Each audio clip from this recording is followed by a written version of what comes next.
then. You ought to tell God thank you. You could have been sick way back then. You ought to tell God thank you. You could have lost a toe, could have lost a knee, could have lost an elbow, and you ought to tell God thank you. As a matter of fact, you could have lost your mind. But the reason why you're here today, in clothing your right mind, is because God gave you this day. And since God gave you this day, somebody else stand up and testify.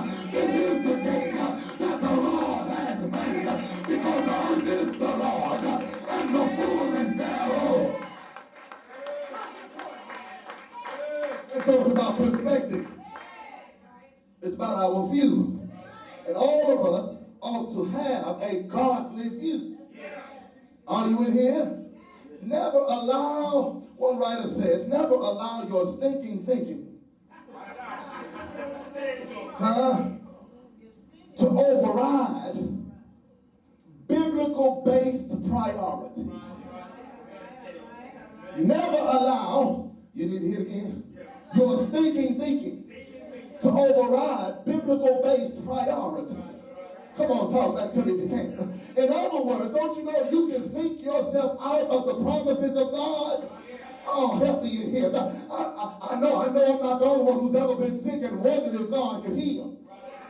Now here it is. It was not that he never healed me before. It's just that this sickness is new. But what's new to me is not new to God. And since it's not new to God, God knew that the sickness was going to come before I got it. And God still wants me to give him some praise. He still wants me to give him glory. He still wants me to come to church on time. He still wants me to hook up with folk and whisper somebody's ear. Can't nobody do me like Jesus. I know it's rough, I know it's tough, I know it's hard, but you can make it. Just keep your hand in God's hand. And so it's about perspective. It's about perspective. The outlook. David says that he had to take a reflective look and be moved to repentance. But watch this. One author says this. He says that this is not so much as a declaration of innocence as it is a solemn admission of dependence. Hear what I just said? Let me read it again. It's not so much as a declaration of innocence as it is a solemn admission of dependence. Lord, I've done wrong. And I need you. But I thank you that in my wrong, sinful, nasty nature, you didn't throw me out like yesterday's trash. Is that anybody's testimony here? And what you did was you took my life and you kept me and you preserved me and you washed me up, you cleaned me up so that somebody can say, I saw this brother when he was messed up. I saw this sister when she was tore up. I saw that girl when she was on crack. But if God can pull her off the street corner, if God can take the crack pipe from her mouth, if God can put some clothes on her back, surely he can do it for me.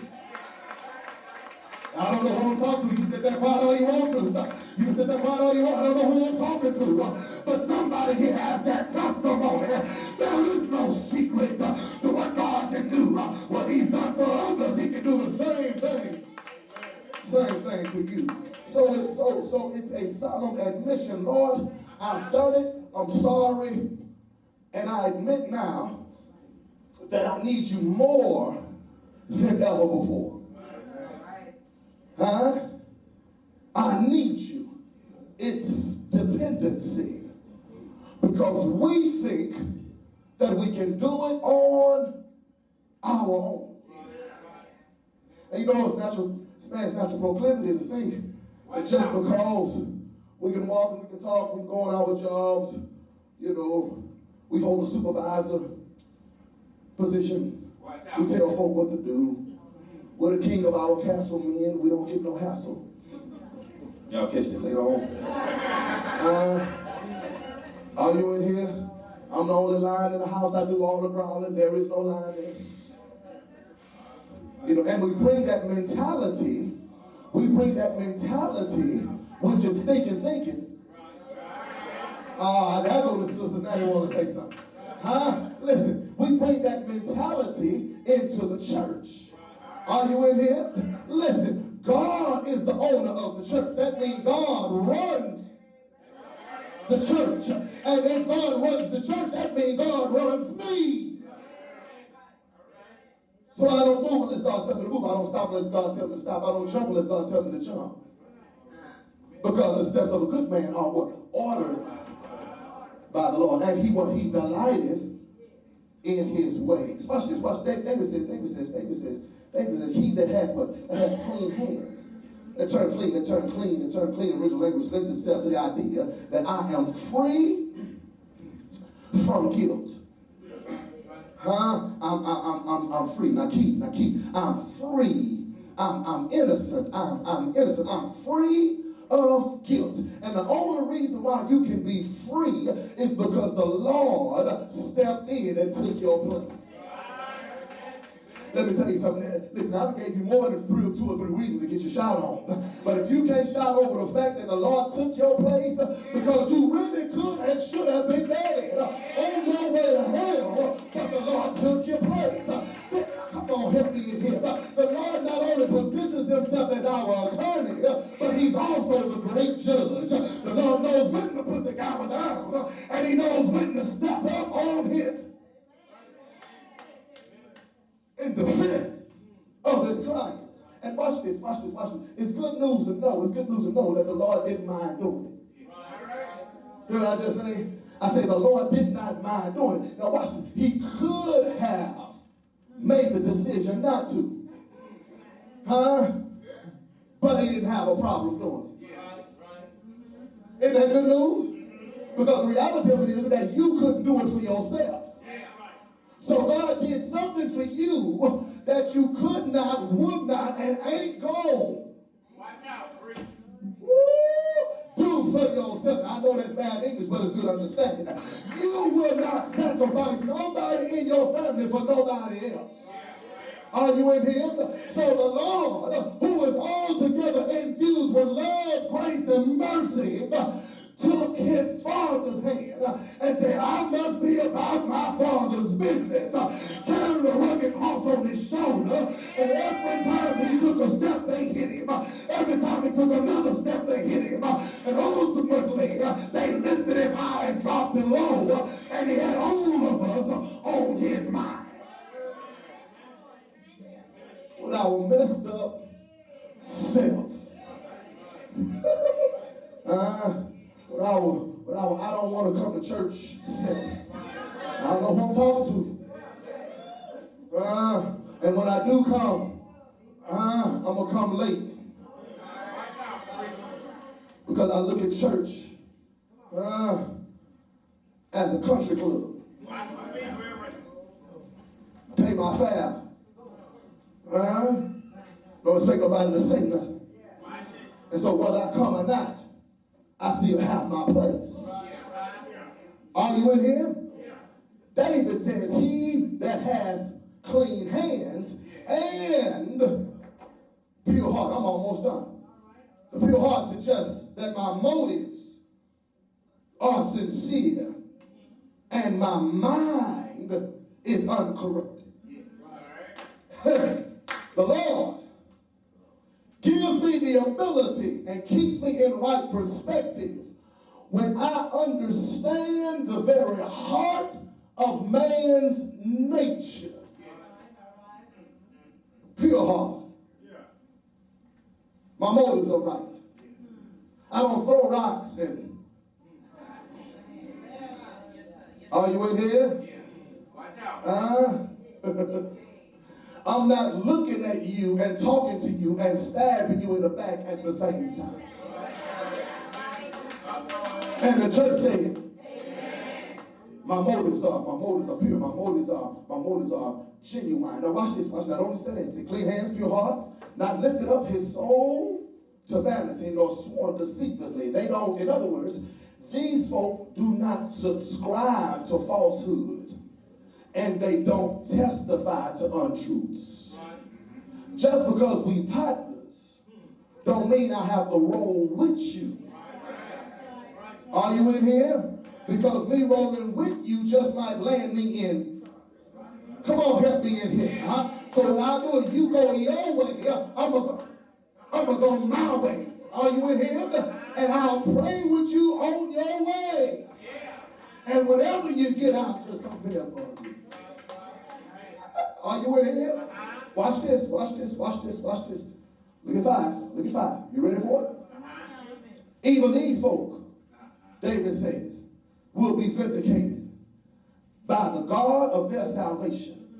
In other words, they will be afforded grace by even the ones who have had an unpure heart. You will get the opportunity to experience God's grace. And I think I need to tell you, brothers and sisters, everybody in here falls into that category. Huh? Everybody in here falls into that sinful nature, grace experiential box, where God blesses us in spite of our own self. Raise your hand, point to yourself and say, I. And the reason why you can testify to that is because you said and done some things that were wrong this week. And God didn't kill you, he let you come in. Come on, y'all. As a matter of fact, aren't we the same ones who are guilty of inhaling and exhaling God's hand, not telling him thank you? Aren't we the ones who ease up under the dinner table, cross our legs, unbutton our pants, so we can eat the whole plate and don't say grace? Look at your neighbor and say, I. Aren't we the ones who rush in the house, get in the shower, get out, and ease up in our bed without getting on our knees to tell God thank you for it? Look at your neighbor and say, I. And so as messed up, as conceited, as arrogant as we are, God still blesses us in spite of our mess. I wish I had 5 or 6 more teachers often. 5 or 6 folk in a building, I'll make 7 who can stand up and testify. I'm just grateful that God blesses me in spite of my pitfalls, in spite of my handicaps, in spite of my hang-ups. There is nobody greater than the Lord.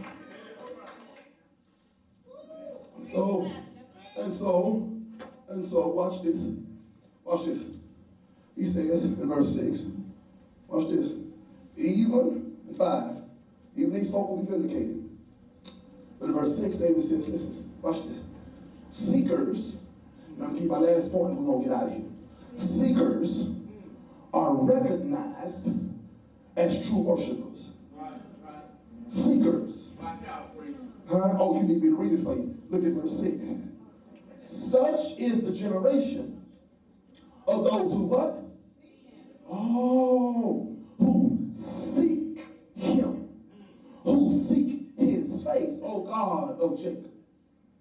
In other words, I put forth a continuous, concerted effort to seek God's face. And the problem is, maybe the problem is we don't decide to seek him until we come to church.